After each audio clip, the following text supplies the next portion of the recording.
दोस्तों, करण देवी टीचिंग 2.6 में आप सभी का स्वागत है एवं वेलकम है।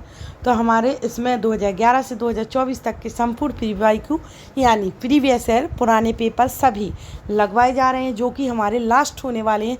सभी लगवा दिए गए हैं, तो आप सभी जाकर प्ले लिस्ट में चेकआउट कीजिए। वहाँ पर सभी पेपर लगवा दिए गए हैं, क्योंकि आपको ये पता ही होगा कि ऑनलाइन एक ही बार अभी बीच में आया था, इसलिए तभी के सबसे ज़्यादा पेपर हैं। बाकी तो आपके एक ही होते थे ऑफलाइन, और अभी भी ऑफलाइन हो रहे हैं, तो ज़्यादा पेपर नहीं है। जितने भी आप सभी को लगवा दिए हैं और जो रह गए हैं वो लगवाए जा रहे हैं। तो आप सभी जरूर ज्वाइन कीजिए और चैनल को लाइक एवं सब्सक्राइब कर दीजिएगा, बेल आइकन को प्रेस, और आपकी 6 to 8 NCERT भी कराई जा रही, वो भी ज्वाइन कर लीजिएगा। तो चलो स्टार्ट करते हैं आपकी यहाँ से क्लास। और सभी आप मुझे सपोर्ट कीजिए, मैं आप सभी को कराऊंगी और आपके पेडागोजी तो कराती ही रहूँगी सारे। ये अगर ख़त्म भी हो गए तो वो भी चलेंगे, तो आप सभी पेपर लगा डालिए।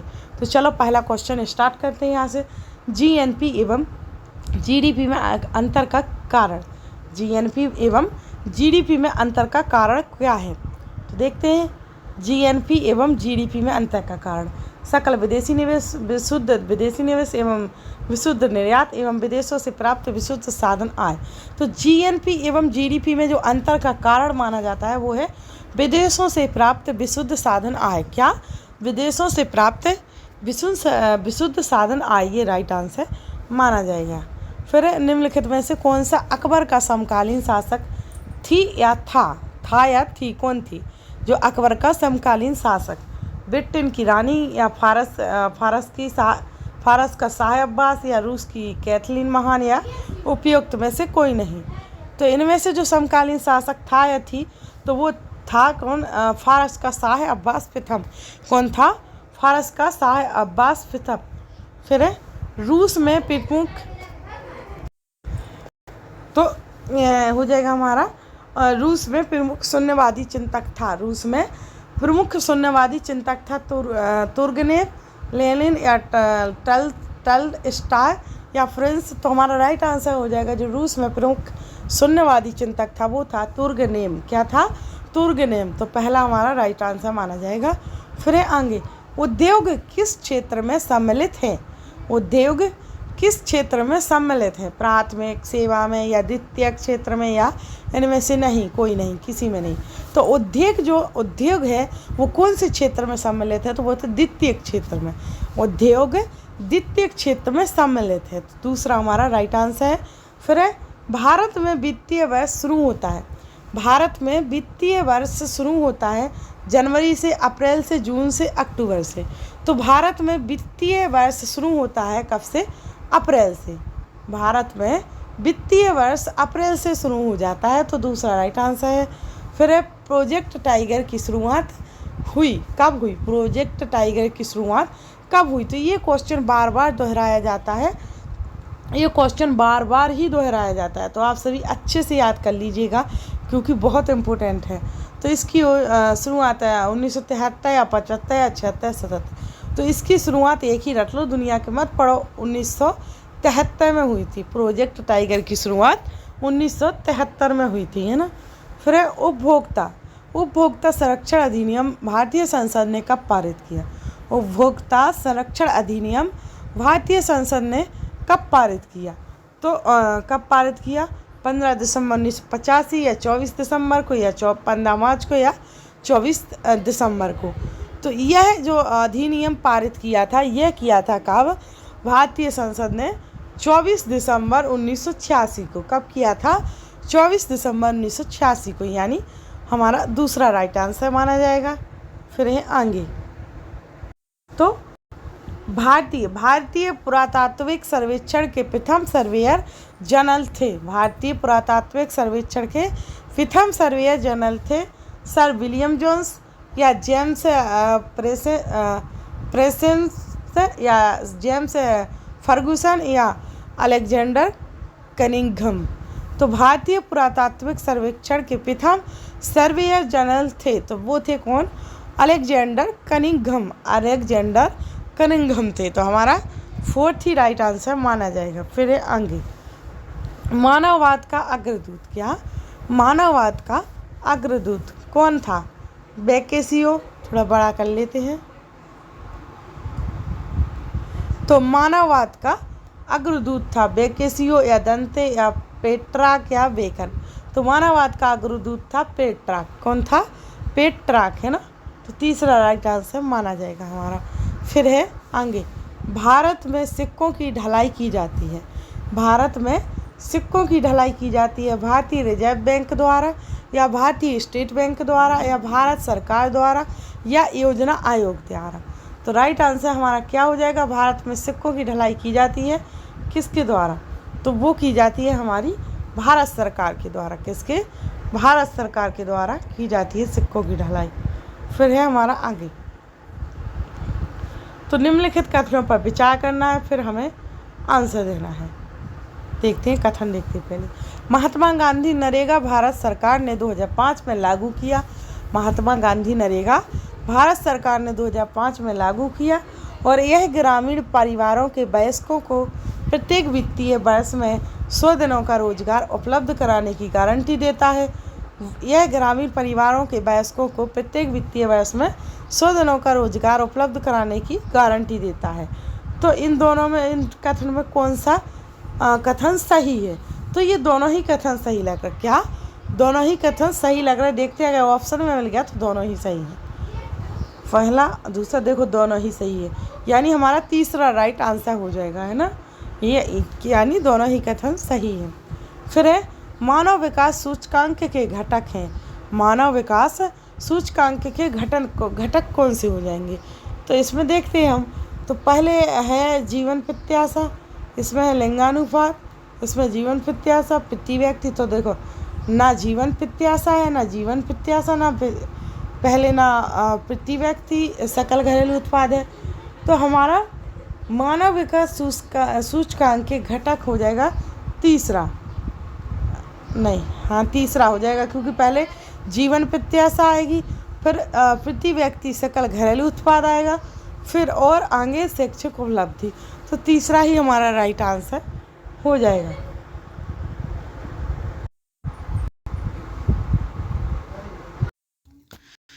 निम्नांकित में से कौन सा भ्रंशित पर्वत का उदाहरण है? निम्नांकित में से कौन सा भ्रंशित पर्वत का उदाहरण है?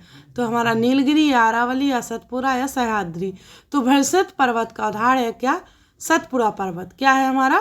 भ्रंशित पर्वत का उदाहरण है सतपुड़ा पर्वत हो जाएगा, यानी हमारा तीसरा राइट आंसर हो जाएगा। चोरी चोरा की घटना का संबंध जिससे है वह है। चोरी चोरा की घटना का संबंध जिससे है, किससे? असहयोग से, सविनय अवज्ञा से, या भारत छोड़ो या क्रांतिकारी। तो चोरी चोरा की घटना का संबंध जिससे है वह है असहयोग आंदोलन। किससे है? असहयोग आंदोलन से, यानी फर्स्ट हमारा राइट आंसर है।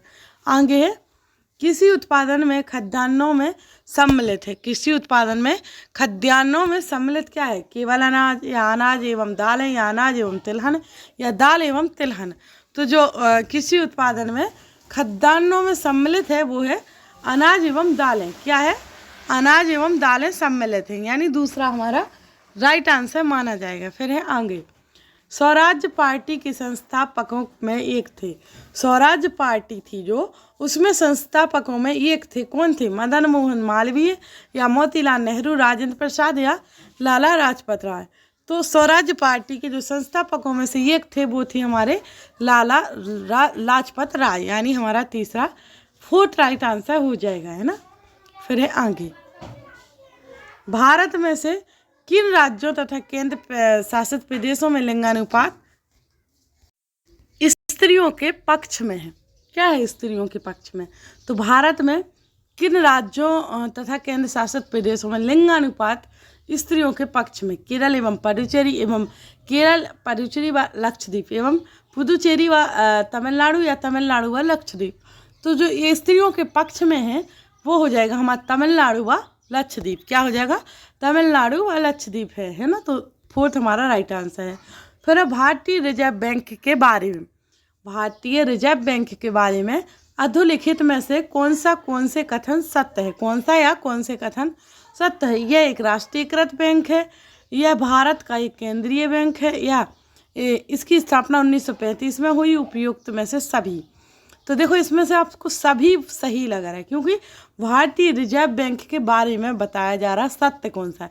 देखो वह राष्ट्रीयकृत बैंक भी है और वह भारत का केंद्रीय बैंक भी है और इसकी स्थापना 1935 में भी हुई। तो ये सभी सही है, यानी फोर्थ हमारा राइट आंसर हो जाएगा। फिर है आर्थिक शब्दावली में किसी एक राष्ट्र में एक वर्ष में उत्पादित अंतिम वस्तुओं एवं सेवाओं के कुल बाजार मूल्य को जाना जाता है। सकल घले जो इतना स्टेटमेंट दिया गया है इसको क्या जाना जाता है? तो देखते हैं हम। देखो सकल घरेलू उत्पाद के रूप में, या सकल राष्ट्रीय उत्पाद के, या सकल या राष्ट्रीय आय के रूप में, या विशुद्ध राष्ट्रीय उत्पाद के रूप में। तो इसको जाना जाएगा किसके रूप में? सकल घरेलू उत्पाद के रूप में। किसके? सकल घरेलू उत्पाद के, यानी फर्स्ट राइट आंसर माना जाएगा। फिर है आगे, किस जनगणना दशक में भारतीय दशकीय जनसंख्या वृद्धि दर अधिकतम आंकी गई है? किस जनगणना दशक में भारतीय दशकीय जनसंख्या वृद्धि दर अधिकतम आंकी गई है? 1951 से 61, 1961 से 71, 1971 से 81, 1981 से 91। तो राइट आंसर हमारा हो जाएगा कौन सा? दूसरा, 61 से 71 तक। क्या 61 से 71 तक अधिकतम आंकी गई है वृद्धि, जनसंख्या वृद्धि। तो हमारा दूसरा राइट आंसर है। फिर आगे,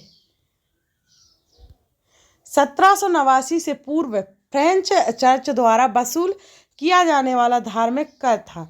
1789 से पूर्व फ्रेंच चर्च द्वारा वसूल किया जाने वाला धार्मिक कर था टाइल, गेबुल, टाइथ या कोबी। तो क्या था? कौन सा धार्मिक कर था जो कि 1789 से पूर्व फ्रेंच चर्च द्वारा वसूला गया था? तो वो था टाइथ। क्या था? टाइथ, यानी तीसरा राइट आंसर है हमारा। फिर है आगे, भारत में किसी क्षेत्र में पाई जाने वाली बेरोजगारी है? भारत में किसी क्षेत्र में पाई जाने वाली बेरोजगारी है संरचनात्मक, घर्षणात्मक, खुली या मौसमी? तो कैसी बेरोजगारी है हमारी जो भारत में कृषि क्षेत्र में पाई जाती है? तो वो है हमारी कौन सी? मौसमी। मौसमी बेरोजगारी है। क्या? मौसमी। तो हमारा फोर्थ ही राइट आंसर माना जाएगा। फिर है आगे, एक व्यक्तित्व खाता नहीं खोला जाता है। एक व्यक्तित्व खाता नहीं खोला जाता है एक सहकारी बैंक में, या एक अनुसूचित बैंक में, या रिजर्व बैंक ऑफ इंडिया में, या एक निजी बैंक में। तो जो एक व्यक्तित्व खाता नहीं खोला जाता वो रिजर्व बैंक ऑफ इंडिया में। कहाँ? रिजर्व बैंक ऑफ इंडिया में, यानी तीसरा राइट आंसर है हमारा। फिर है आगे, भारतीय रिजर्व बैंक के गवर्नर है। भारतीय रिजर्व बैंक है, उसके गवर्नर कौन से हैं? कौन है? डॉक्टर डी सुब्बाराव, बिमल जलान, सी रंगराजन, या उर्जित पटेल। देखो बदल भी सकते हैं गवर्नर, क्योंकि इस बार जो भी हो गए बदल भी चल सकते हैं, लेकिन जो 2023 का पेपर है उसके अनुसार यही है। भारतीय रिजर्व बैंक के गवर्नर हैं कौन? उर्जित पटेल। कौन है हमारे? उर्जित पटेल हैं भारतीय रिजर्व बैंक के गवर्नर। फिर है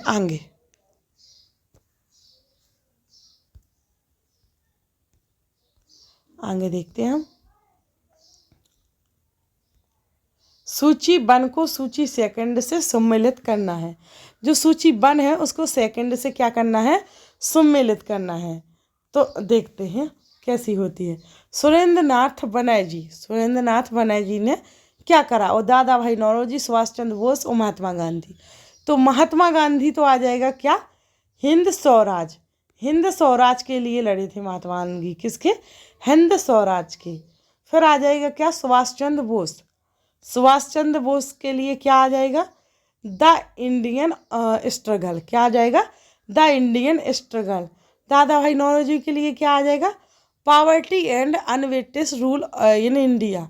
poverty and unbritish rule in India आ जाएगा दादा भाई नौरोजी के लिए। फिर सुरेंद्र नाथ बनर्जी के लिए ये नेशन इन मेकिंग। सुरेंद्र नाथ बनर्जी के लिए आ जाएगा ये नेशन इन मेकिंग। क्या आ जाएगा? ये नेशन इन मेकिंग। यानी हमारा इस प्रकार से ये 4 3 2 1 यानी उल्टा जा रहा है ना, तो इसमें 4 3 2 1 ऐसा। तो हमारा फर्स्ट राइट आंसर माना जाएगा। क्या? फर्स्ट माना जाएगा राइट आंसर। फिर है हमारा ए, इसमें देखते हैं क्या है।